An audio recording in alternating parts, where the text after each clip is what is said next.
Mom, I didn't know you were going to be here. I hope that wasn't embarrassing.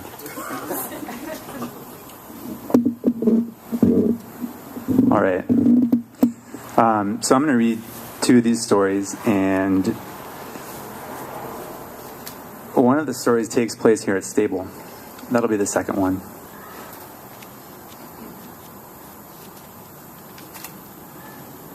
And if you guys are San Francisco, if you live around here, hopefully you've heard of some of these places. The first one I'm going to read takes place at Minx, which is in the Tenderloin, and it's kind of a funky... I'm not going to tell you anything about it. I'm just going to read this story.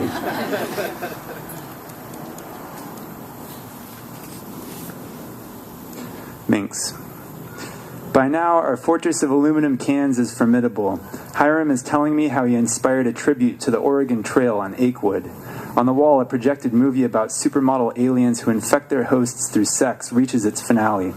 Hiram tells me, Achewood, it's like the most famous webcomic. I can't believe you've never heard of it. Next to us, a boy and girl have gone from touching fingers to touching faces. There's the sound of 3 more beer cans popping open at the bar. Becca, or Becky, I can't remember her name, brings them.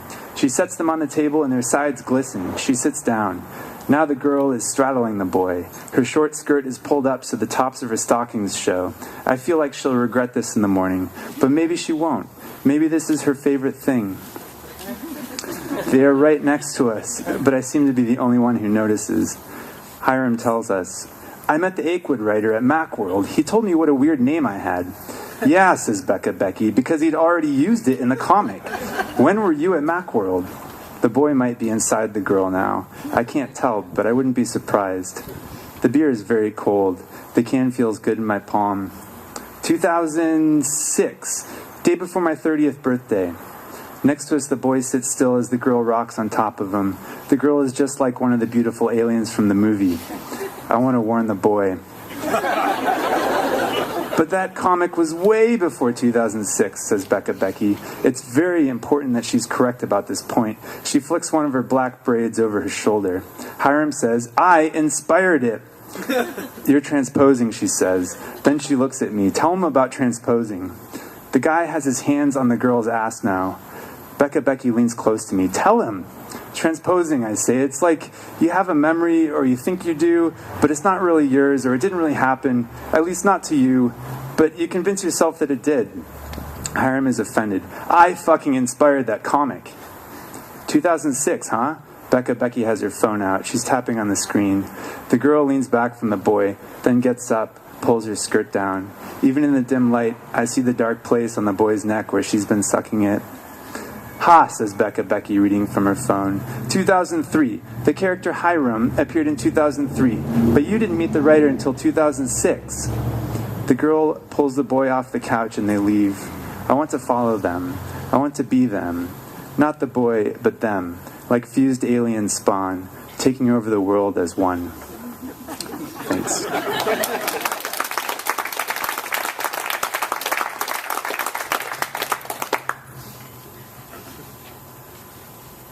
And this is Stable Cafe.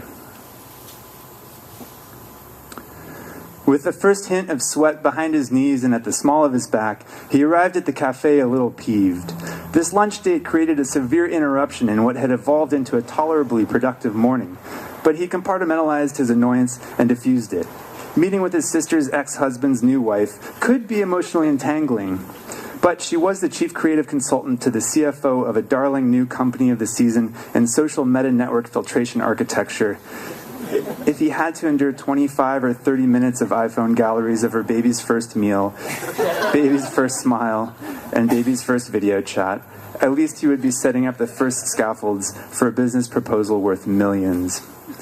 Flavia, he exclaimed when he finally spotted her at an outside table. She wore a deconstructed beige peasant dress that had been reconstructed into a linen dairy farmer's dress, complete with apron embroidered in degradable threads, rendered from humanely slaughtered calf's umbilical. Her pressed clavicle-length hair was a trendy shade of tawny, and a chunky lacquered driftwood necklace hung between the enticing cleft of her seasonably freckled breasts. drawing the imagination towards shadowed places into which the eyes could not quite wriggle, frustratingly masked as they were by the baby she held, just as a spoiled child might hold her newest doll. Normandy, or was it Andorra? He couldn't remember the baby's name precisely, but he was sure it was something old world. "You look positively reckless in that jacket," she said, "like a pioneering aviator, but crossed with Richard Branson." Richard is a pioneering aviator, dear Flavia.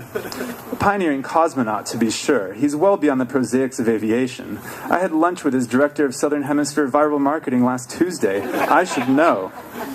"And your baby," he said, showing his teeth while unzipping his jacket halfway to expose the intricate placard on his rewoven shirt.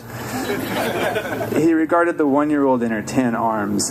The infant's head lolled back and an organic wooden pacifier pulsed between his suckling lips. There was something odd about his hair, and there was definitely something odd about his face. Yes, Ural is quite the aspiring mogul. He's already absorbing Latin at a native level.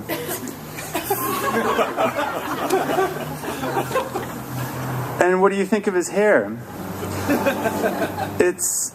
He had trouble focusing on the infant's hair, distracted as he was by the baby's blistering skin condition. Flavia finished his sentence. "Yes, we dyed it gray. All the knowing mothers are doing it. It creates a subconscious gravity that percolates into the preteen ego. Simulated development models are showing promising results." He regarded the silvery hair. Promising, perhaps, but surely that rash on his face should be addressed. Flavia caught him staring and smiled. "Early distressing," she said, waving a hand over the puffy abrasions. "Our specialist promises he'll have mature laugh lines by age 14, and a wisdom crease between his eyes by the time he gets his driver's license. Just think of the respect he'll command. Just think of his competitive advantage." Thank you.